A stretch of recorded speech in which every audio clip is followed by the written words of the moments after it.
Hey guys, welcome to our first episode of Gallery Hoppers. I'm your co-host, Cassidy. I'm a first-year student in photography at OCAD, and I'm Olivia. I'm a fourth-year student in drawing and painting. And for our first episode of the show, we decided we were going to go take a look at Xspace's indelible discards, and you'll see that throughout the episode. And we've also had artist interviews with each of the artists, so that will be featured in the episode as well. But yeah, so excited to get into it and explore Xspace's indelible discards.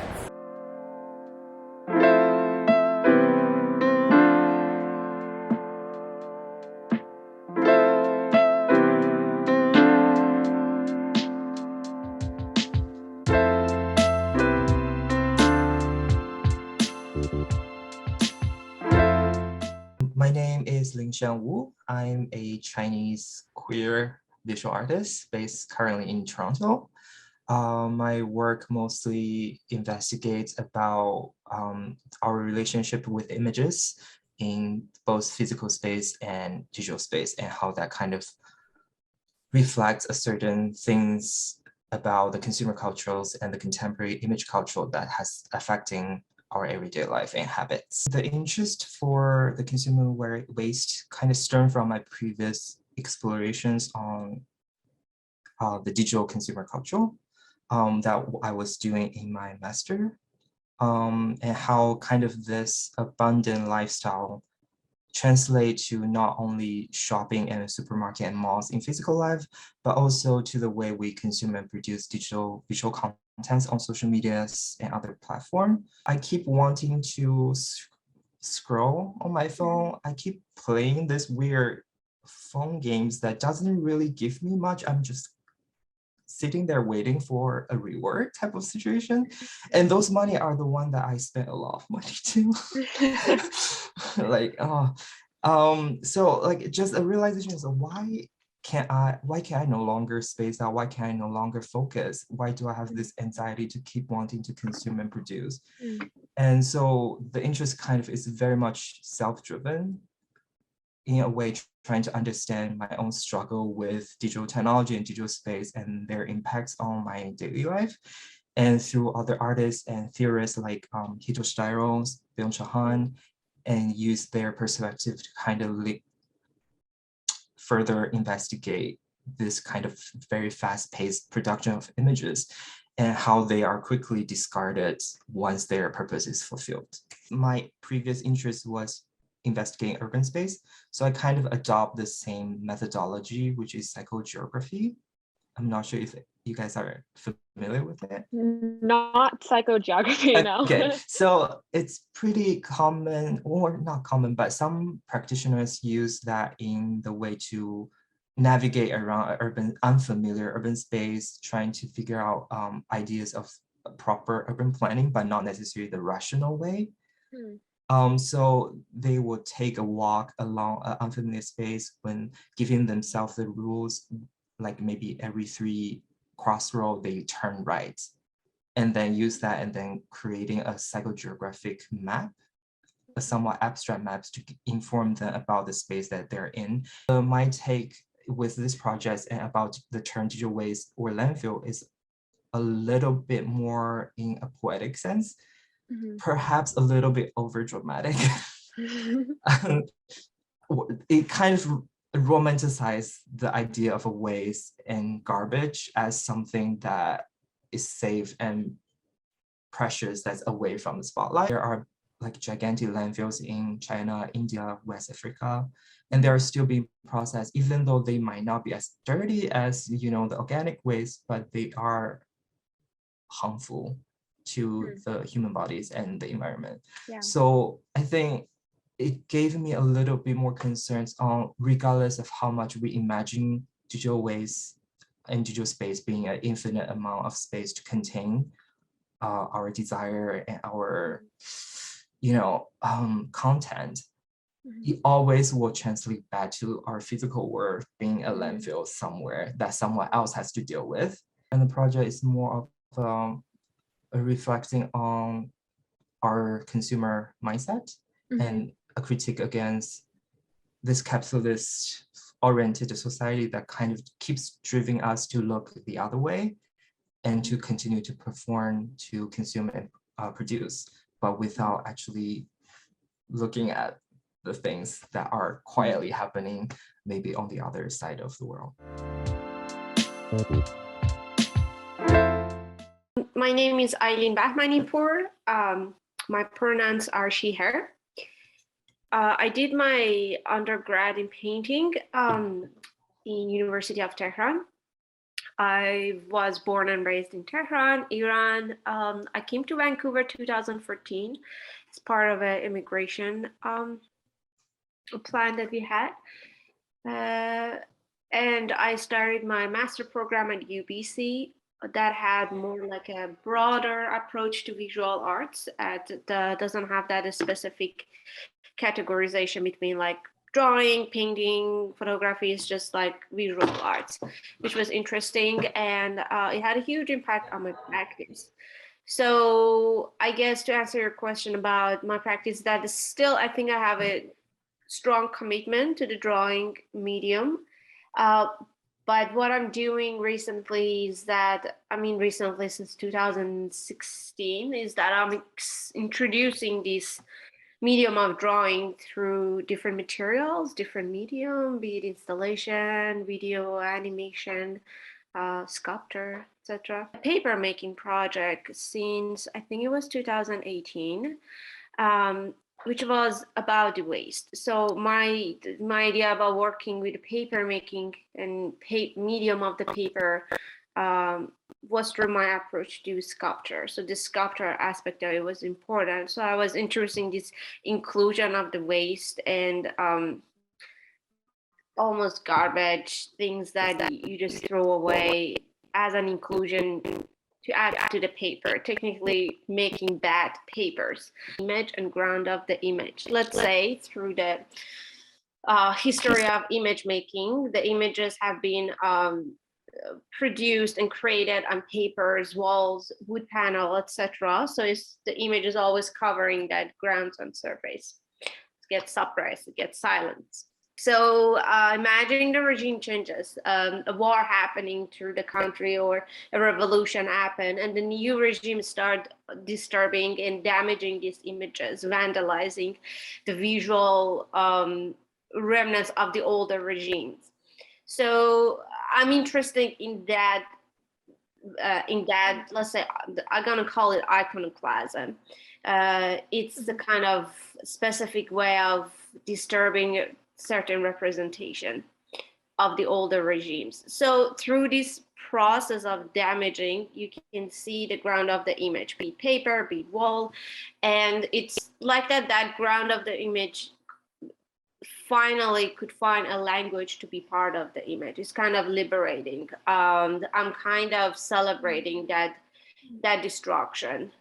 For me, the way that I approach iconoclasm, it's a good event to happen. It's open up a space for a new language or way of thinking, etc.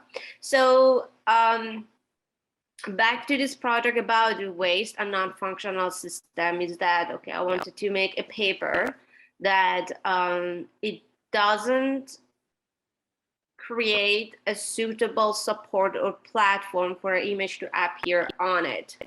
It doesn't have that supportive job. It's not there to just be a platform for the image to be on it. I want it to become the image itself. So the idea was to, okay, let's create a very bad paper that kind of seizes the job of being a good ground for an image.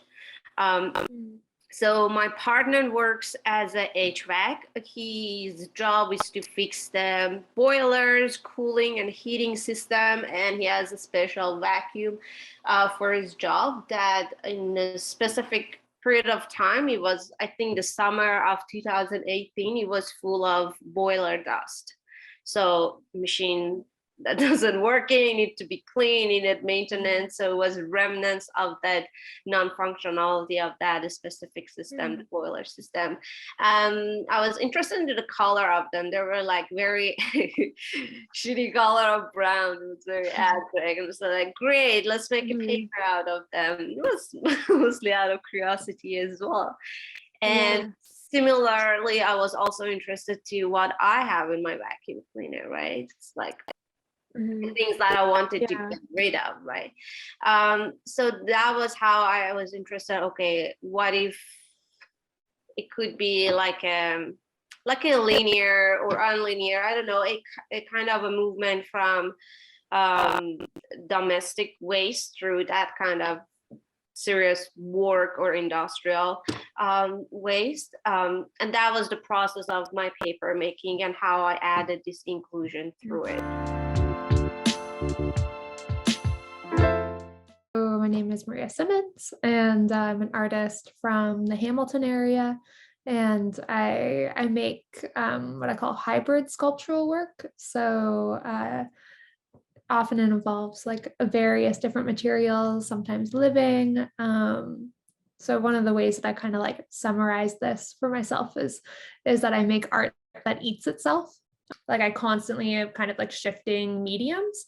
And working with plants, it was really nice because finally everything I was working with was just like decomposing. Like there was very little garbage, but it made me hyper aware of the amount of garbage that I'd been producing in my work prior. When I was doing my master's and then the pandemic first hit, and then all of us were just like abruptly kicked out of the studios. When I went back into my studio was chaos, like 2 weeks before like a big show. So coming back into it 6 months later, there was like Tim Hortons cups and rotten apples and like wrappers and like all the stuff that was just still there from 6 months ago. I don't know, throwing things out makes me feel really uncomfortable because it makes me very aware of like how much trash I produce. So I just like ripped it up into tiny pieces and then cast it into like these little resin pieces, which are actually in the show. I reference Jane Bennett a lot in my work. So it's this idea of instead of objects, things are actants. So they have the ability to incite action. Which makes them more like animated and kind of in their own sense, like living things. Part of my like practice now is thinking about how to sort of like move forward with this amount of waste that humans just kind of naturally produce. So not accepting it. Like I do think that we need to obviously work on it. There's like a form of life that creates its own energy, like plants. It's called autotrophic life. And then there's something called heterotrophic life, which would be like humans and like fungi, where you have to like consume other things in order to survive. You can't make your own energy. And then there's also like a yeast, which is a type of fungi, but like specifically in the lichen, it can form a toxin. So that can be both like protective and harmful. So kind of in my work, I think about having these forms of like of autotrophic life, of plants, of things that generate their own energy. And then also the human who, you know, this idea of consumption is a bad thing in general, or it can be, but it can also be breaking things down. One of the people who works at the gallery, Philip, while he was mopping the floor, I took the mop bucket water and then filled one of the vessels with it.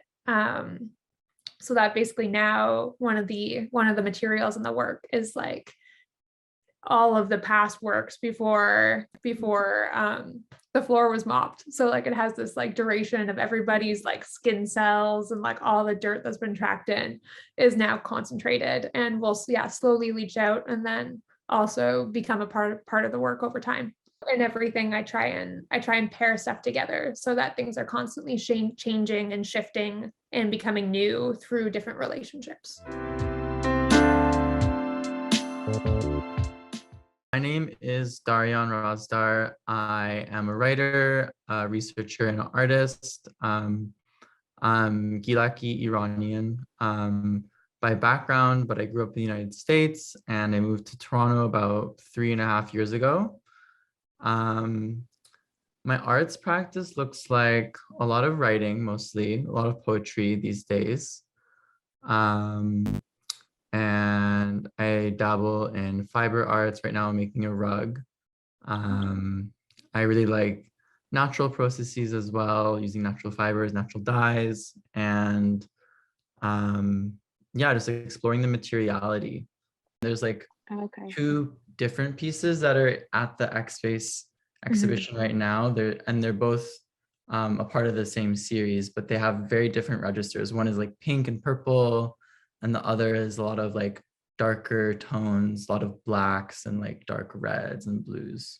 Cardboard is a substrate that like disintegrates when it's wet, right? And so it was really wet with ink as I was printing. So I only got I only had one session with it. So actually I printed on the textile first and I was like, okay, this is crumbling. And while it was crumbling, I was still printing on it. So you're getting a bit different textures. This was a really good time for me to explore, just like things that made me feel good, basically. Yeah. I think when I was making the pink and purple and like shiny silvery one, I was just, making use of the inks that I had. And I was really obsessed with like this sort of monochromatic, very vibrant, flirty color. I think it's simple as that, like trying to make something beautiful out of something that would otherwise be in a recycling facility or a landfill.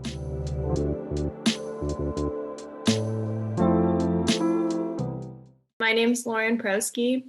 I'm an interdisciplinary artist, curator, educator, writer. I'm based in Kitchener right now, but I grew up just north of Toronto. And I am one of the artists in the current show at X-Space called Indelible Discards with my series Big Bags.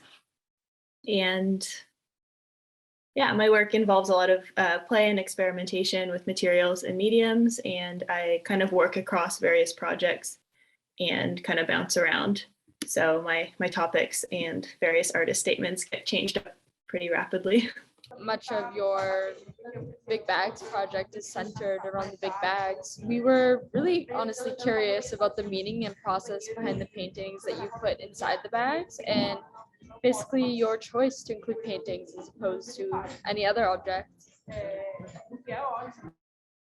Well, I think the basic answer is that there's something cheeky about it. Like, it was kind of a way for me to roll my eyes at oil painting a little bit, because it's in some ways commenting on this, I guess, spectrum of frivolity and usefulness. The project started out being a continuation of a body of work I was making about the people involved with the Mars One project who wanted to die on Mars. So I was trying to make these little paintings that were both sci-fi inspired but still kind of romantic in tone. But the Mars project ended up feeling finished before I had finished this painting series, and I kind of lost interest in continuing that idea. But I had already mentally committed to making 40 9x12 paintings. So I just had them be their own project. And kind of the biggest shaping influence of this was that at the time I had no studio and was living with 4 roommates. So like space for my art was on my mind a lot. So I was quite concerned with figuring out how to develop my work in an adaptable direction and how I'd work towards resolving the mounting storage issues I was facing and would inevitably continue to face. So I kind of subconsciously was asking myself these questions of like, how can I make paintings or sculptures as small and out of the way as possible without sacrificing scale or impact? Which is when I started looking up storage solutions to use in the art so that they could also store the art when it wasn't on display anywhere. And then I found these giant Ziploc bags. I don't like to waste anything in the studio to a fault. Like, it's definitely not good practice. You should definitely throw away things. So I had these paintings, so I was like, I have to use them. I guess I'll put them in bags. I mean, it's kind of crazy because when I was living in that house with all those roommates, every time someone did laundry, the lint would be a different color. So I actually quite associate lint with color in that way. And lint is a terrible medium. You can't, like, I couldn't really add glue to it because it disintegrates. Like, you can't brush anything over it. Like, spraying, I think, I didn't try it, but there's just no way that would have worked. So I can't think of anything else besides rubber that would have worked. So that's the end of our first episode. We really hope you guys enjoyed. We love talking to all the different artists and getting to explore the show live in person. If you want to check it out yourself, it's at X-Space until the 26th of February. Thank you so much for watching, and we'll see you next time. Bye!